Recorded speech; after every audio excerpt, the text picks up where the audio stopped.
Okay, how am I going to cinch it today?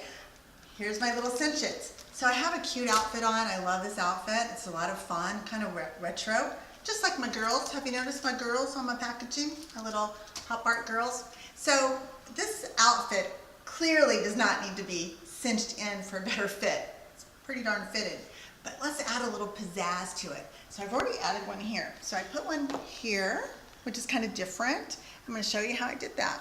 I basically just take the fabric and I'm poking the fabric through.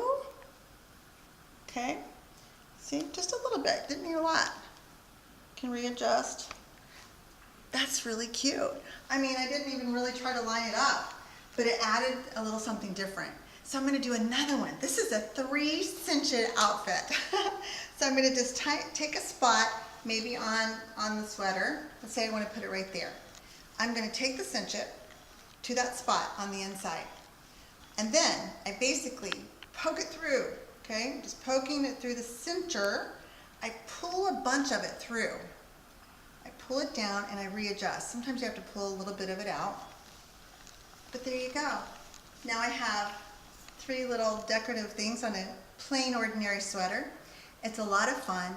So my question for you is, how are you going to cinch it today? This is how I'm cinching it.